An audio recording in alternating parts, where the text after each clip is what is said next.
Hey guys, welcome to That Florida Feeling. I do hope everybody's better this week than we were last week. I know that it's been a long week. If you're doing cleanup, I hope everybody's okay after Helene. I know it takes time. Don't forget to use those resources. I actually kind of did a highlight on the Instagram for the podcast so that you can go. There's FEMA, there's Feeding Florida, there's Red Cross. Use those resources, guys. Don't be afraid to use them. We used them after Irma and Ian, and they were really helpful. I was kind of surprised. I'm not even gonna lie. And so, please use them. They're out there. I know that a lot of people in Pinellas County. There's a lot of resources out there for you guys. Still, Three Daughters Brewing has been doing a lot of good stuff. A lot of donations. A lot of come and get what you need. A lot of places are doing that. Just being kind of a cooling station. I know that a lot of people got power back, but a lot of people are still without power. So just don't forget those. Just because it happened a week ago, it's still here. We're still dealing with it. Where I am, they're still dealing with tree damage, a lot of debris removal. So it's still a thing here, guys. Can't believe it got all the way up into North Carolina and just destroyed Appalachia.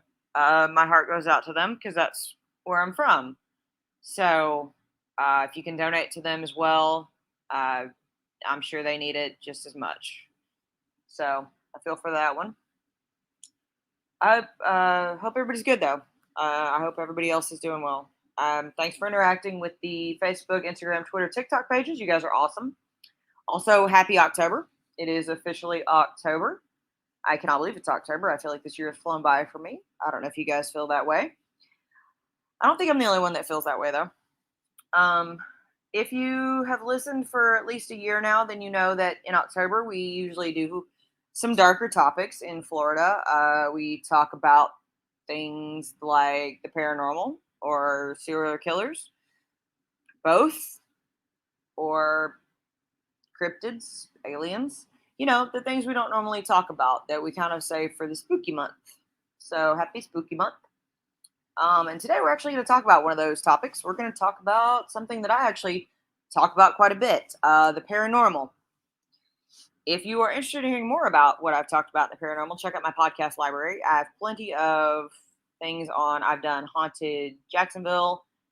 Any of them that you see Q in there in the title, Talks with Q, he is definitely going to have a lot of spooky stories, especially about St. Augustine. I've talked a lot about Haunted St. Augustine, but today we're going to talk about another part of northern Florida. We're going to talk about the haunted Panhandle. And it is just as haunted. It is a truly haunted past. I actually love the Florida Panhandle, though. That's actually where I fell in love with Florida. The beaches are gorgeous. The seafood is amazing. You get seasons. You get snowbirds. So maybe that's why people don't leave exactly right after they've departed this world. They kind of want to stick around for a bit because it really is a truly nice area. And the first place we're going to talk about, we're kind of going to go on a tour of the haunted Panhandle. The first place we're going to talk about is the little town of Defuniak Springs. And if you've ever been there, you know it's a really cool little town. It has the world. I don't know if it. No, it's Florida's only naturally round lake, like naturally round. It's a complete round circle. One of the really cool little things. And it's actually really pretty if you want to go see it. But we're going to talk not about the lake, but it might be haunted, but I don't know, about Hotel Defuniak. This hotel is actually a really beautiful hotel. It's been restored amazingly, and it is now a bed and breakfast. And the rooms are redone with love and charm, and the prices are actually kind of reasonable. But unfortunately, some guests never quite left. The hotel sits on 8th Street and Nelson Avenue, and the hotel was actually built in 1920, but it was not built as a hotel, it was built as a Masonic lodge. Specifically, it was lodge number 170. The hotel actually started as a lodge, but if, like any old building, you know that over the years it's probably changed to be home to many different things, which kind of also invites many different energies. Now, the Masons originally built it and used it through the Great Depression until the Great Depression really hit Florida. And it kind of hit Florida a little bit later than other parts, you would say, because Florida had that land boom going. But when it did hit, boy, it hit hard. And when it hit hard enough where they really couldn't even keep it up. Like they just couldn't afford it. They couldn't keep it. They just kind of sold it to the first person that came around. And the person who bought it was an attorney that was in town. And he bought it and he converted it into a boarding house. The upper floors were boarding rooms and the lower floors were a dining room. He wanted to make some money out of the building he had just bought, which I'm sure he paid a pretty good price for even at that time. And he eventually, he probably did make some money out of it. He used it and then he sold it. And then in 1940, it eventually became something else. Pharmacist Marshall James Lightfoot actually occupied the building in the 1940s, and the old lodge became the Lightfoot Drug Store and Hotel. So those rooms got put to use again. Lightfoot left the upstairs as it was and used it as a hotel again to make some extra money off this building. And he did so until his death in 1965. The bottom was his drugstore, and the upstairs was his hotel. It didn't say if he ever lived there, but he definitely ran it. So he was probably there quite a bit, and he did so until he died in 1965. After that, the lodge became a furniture store until 1998, and it was finally purchased by the Hutchings family, who purchased the building, renovated it, and restored it to a hotel and restaurant. They purchased it in 2001. They decorated each of these 12 rooms with European antiques. Gonna say it, maybe that's where part of it came from, because I don't know about you guys, but I'm leery about buying old things because who knows what's quite attached to them. Just saying. Now, the main haunting in this hotel, other than like hearing things, is that room number 8 is the most haunted. And what happens in room number 8 is kind of, to me, creepy. The creepiest thing you can ever see is ghost children. And this is what's happening in room number 8. People report seeing a pair of young children near or in that room. The lamp also likes to move around on its own. People can hear footsteps all throughout the building. They hear noises downstairs when nobody is downstairs in that part of the hotel. But I mean, the history of the building with its changing hands, that probably lends a little bit to all these stories. So the next time you're in Defuniak Springs, seeing that naturally round lake, or just driving from the beach, maybe stop by and see if you see or hear anything if you're brave enough to stay the night. The next place on our tour through the haunted Panhandle is actually going to be the Martin House in Panama City. The house is a beautiful house. It's actually really, really gorgeous. It's a white turn-of-the-century farmhouse. But this house kind of has whispers around it. And the whispers around town is that it's haunted, and a lot of people have actually confirmed this. But once you hear the history of this house, there's probably a good reason it was haunted. The house was originally owned by a family. It's now owned by a company. The company uses only part of the house, but the hauntings still go on. So the charming outside house, I mean, it's a white turn-of-the-century farmhouse. It's gorgeous. It's got the beautiful, windows where it looks like you just sit out and have breakfast and look out this nook. And your views are amazing, but don't let that charm fool you to the horrors that happen within inside this house. The story goes that the family who lived there met a really, truly violent end by one of the family members. The man of the house actually hung one of the servants. They never said why. Just gave an undisclosed reason that he hung one of the servants. And then he was said in the days after to hear whispers around town, and then to begin hearing whispers in his own ears when no one was around. He began to go mad. He was hearing the rumors and the whispers in the community. He was hearing them when no one was around, and it drove him so mad that he hung his wife, his child, and himself in the same tree he hung the servant.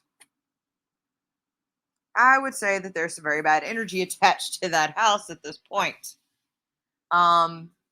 And that's what people are said to be there. They're said to be a very dark spirit or spirits. People have heard thumping on both levels, screaming coming from the top level of the house.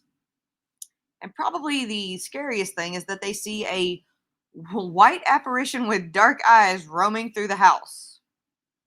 Yeah, I'd nope out of that very fast. People have reported being touched, and this is probably not a house I plan on visiting anytime soon, the next time I'm near Panama City. Now, the next stop is not one that I ever thought I would talk about. Partially because I've seen it, I have been by it. This is going to be the Quality Inn in Crestview.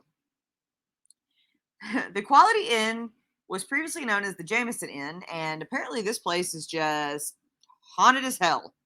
Like, that's actually a quote. Haunted as hell. The inn was built in 2000, so recently, and quickly became talked about as the most haunted place in Okaloosa County.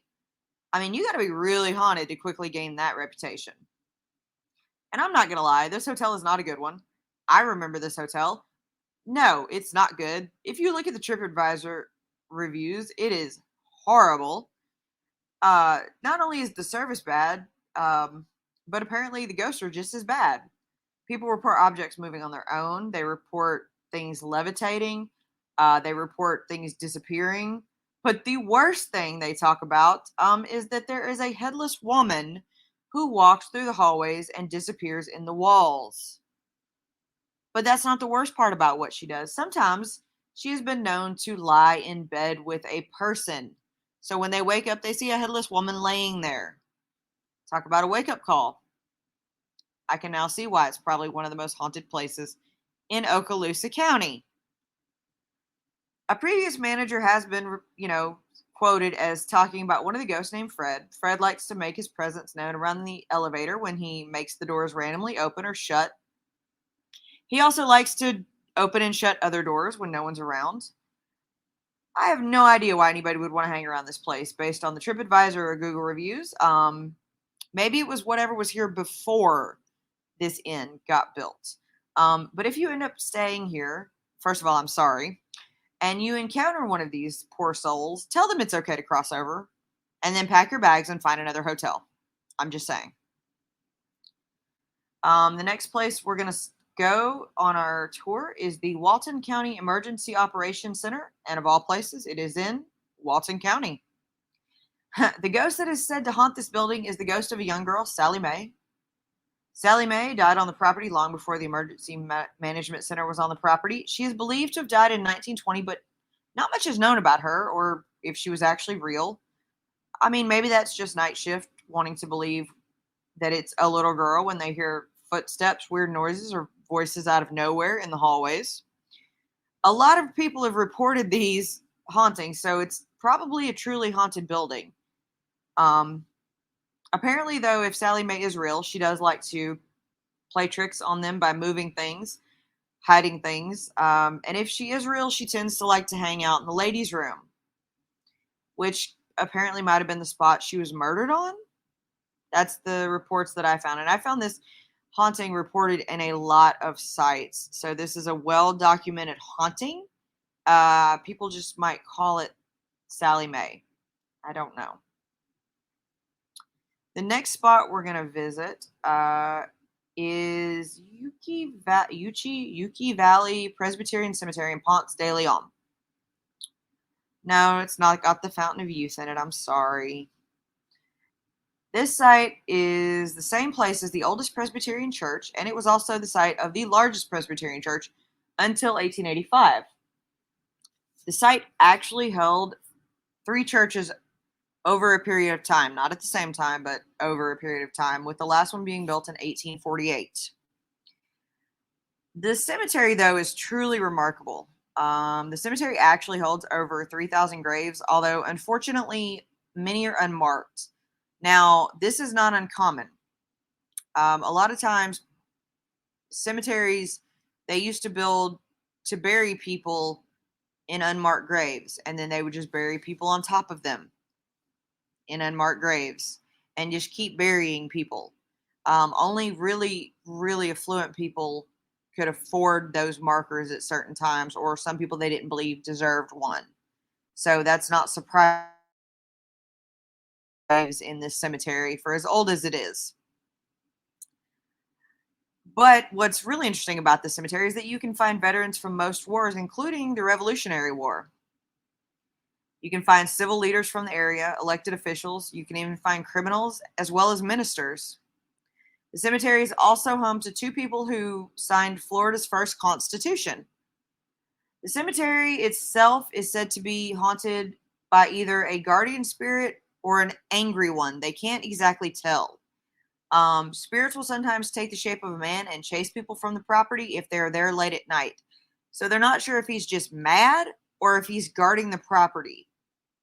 People also get strange feelings, hear disembodied voices, and see people who may not actually be there. So if you choose to visit the cemetery, maybe be nice to those who are resting there and maybe don't go too late. So the next place takes us back to Defuniak Springs. If you went for the hotel, you can also go for Sunbright Manor. If you didn't want to stay at the Hotel Defuniak, try staying at Sunbright Manor. And with a name like that, it couldn't possibly be haunted. Could it? Well, it could. Sunbright Manor is a Victorian-era mansion that is home to a lot of spooky occurrences. I mean, there was no shortage of looking this place up and finding reports of this. The mansion was actually completed in 1890, and its original owner was J.T. Sherman. This was his snowbird home to escape the cold winters of Wisconsin. The house was eventually sold to the former governor of Florida, Sidney J. Cates, and he actually lived there until he died in 1936, and then his wife Alice Cates also lived there until her death in 1949. They loved this house. This house was apparently loved by anybody who lived there, so that could be part of this. But the house is known for multiple hauntings. Like I said, there was no shortage when I would look this house up. First things that would pop up: haunted, hauntings, local hauntings in Defuniak. This would always pop up. People have reported doors slamming on their own, objects moving on their own.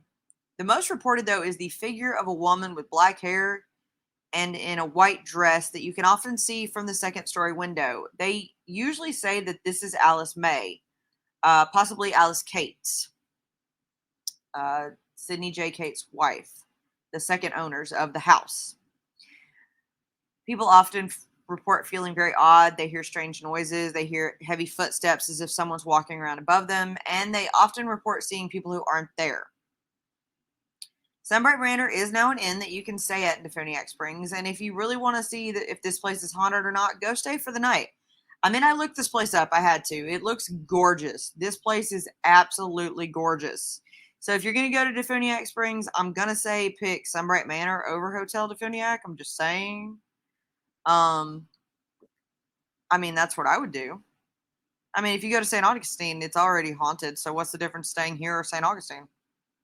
Plus, there's that naturally round lake, and it's closer to the Panhandle beaches that are gorgeous. So next time you're in Defuniak, check out Sunbright Manor and see if you can see Miss Alice for yourself. All right, guys, the next stop on our tour is one of my favorite places in the Panhandle.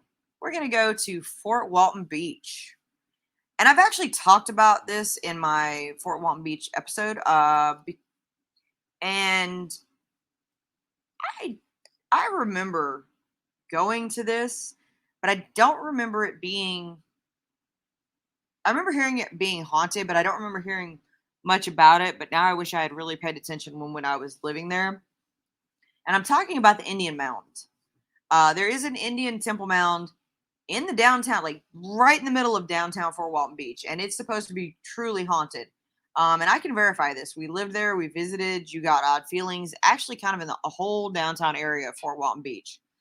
And this mound is located right smack in the middle of downtown Fort Walton Beach. And it's an old burial ground. This burial ground is for the Native Americans who lived in the area from 800 to 1400 AD. And this area is known to be a paranormal hotspot. I mean, people talked about it when I lived there. They used to do tours about it. So yeah, I mean, I can verify that this is known. People would often take pictures here, and the pictures wouldn't come out right. They would have distorted images. Even on a cell phone, they wouldn't come out right. Things wouldn't show up. People wouldn't show up trying to get their picture taken in front of it. The area has chants coming from it at early hours of the morning or late at night when no one's actually there. The weirdest one I heard but didn't see for myself, but got told by at least 5 people, is that when it rains in the area, um, and trust me, in that area it rains a lot. I mean, you're talking normal Florida afternoon rainy season thunderstorms every afternoon. You can stand on the observation area and be absolutely soaking wet, but the mound area is dry. Now, unfortunately, I didn't get to see this one because I don't think I ever went on a rainy day, or I don't remember going on a rainy day and seeing this because I think this is one I would have remembered. But I can verify you do get the weird feelings, and it's just kind of a creepy, unnerving area. But the next time you're in Fort Walton Beach, and it definitely if it's a rainy day, go check it out for yourself. Now, of course, Panama City didn't miss out on that paranormal part, as we've already talked about the Martin House. But now we're going to talk about the Old County Jail. Now, the Old County Jail sits at 19 East 4th Street. And this haunting is said to be a sad haunting, and I agree. And it's said to be haunted by a man who was done wrong by the justice system. And once I tell you the story, I think you'll agree.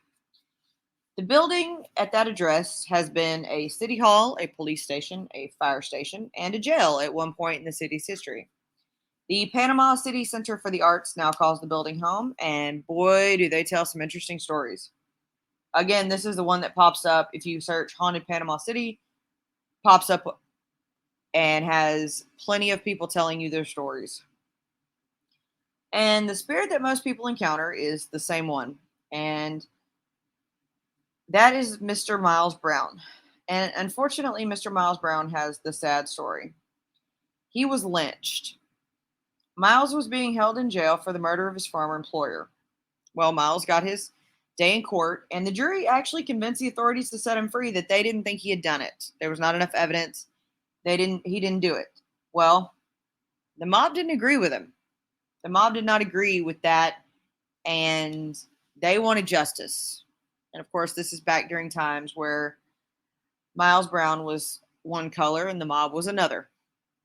Well, the mob put on masks and they stormed in and they took Miles and they killed him. And then they threw his body in the street.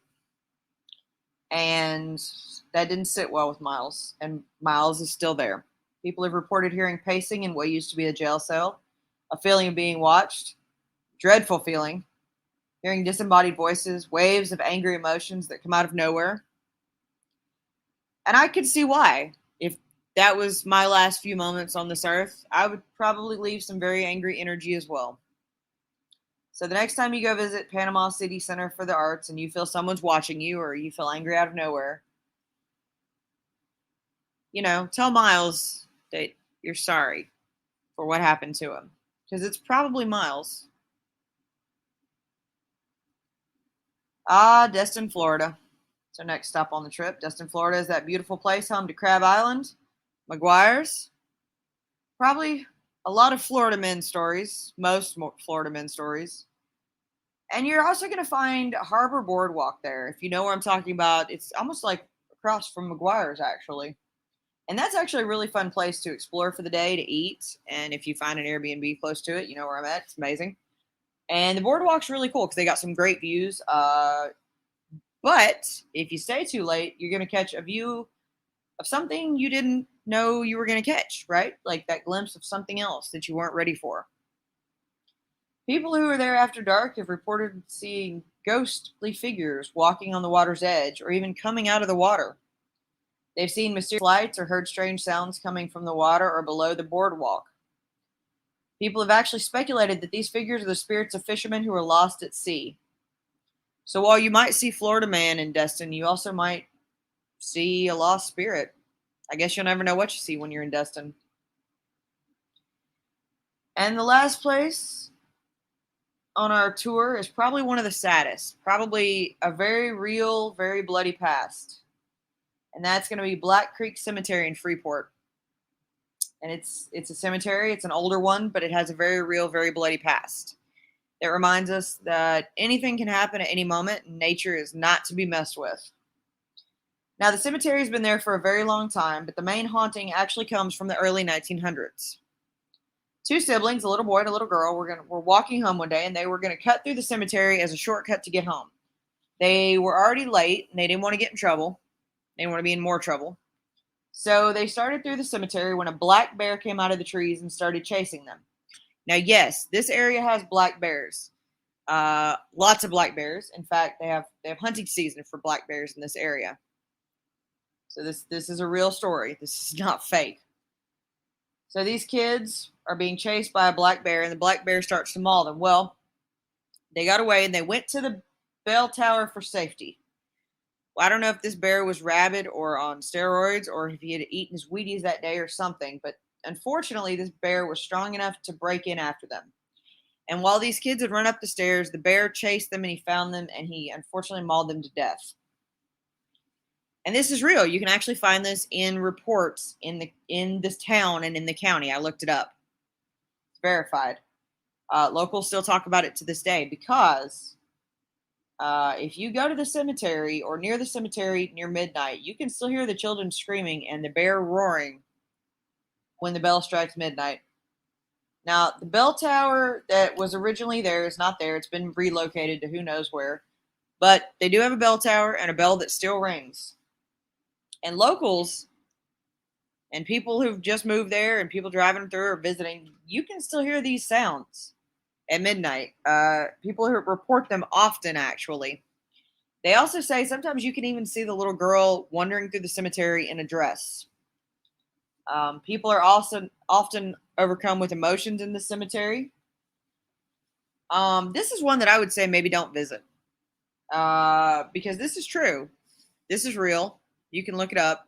This is a truly sad backstory that I don't want any part of, honestly. This is one haunting that I hope I would never experience. I don't want to go there. I don't. So maybe don't visit Freeport. Or visit Freeport, maybe don't visit the cemetery. Or don't be near it at midnight. I hope you guys enjoyed learning about the hauntings in the Panhandle. I know I didn't touch on Pensacola, and that's because Pensacola can be on its own episode. We could talk about even just the lighthouse. And I had actually done an episode on Pensacola. It was one of my early ones. If you look in my podcast library, you can find it.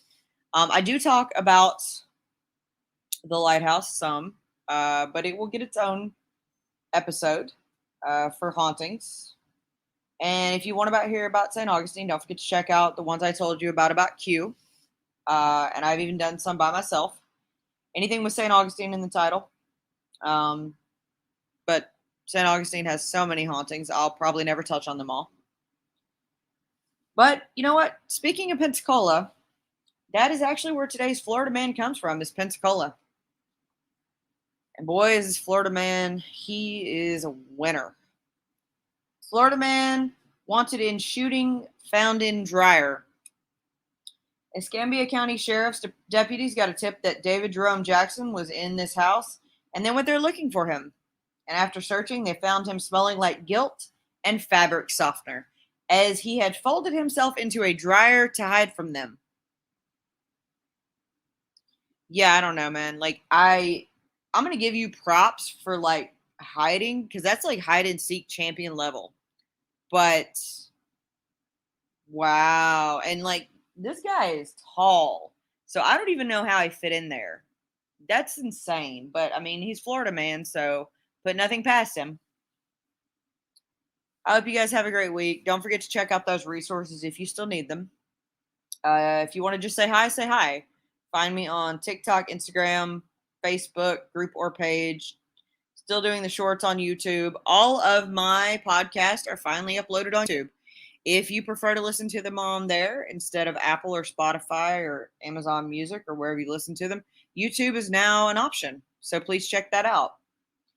Be nice to one another, guys. Drink your water, wear your sunscreen. And as always, that's your daily dose of sunshine. This podcast is a production of Unfiltered Studios. If you would like to know more about joining Unfiltered Studios, please visit our website at unfpod.com for more information.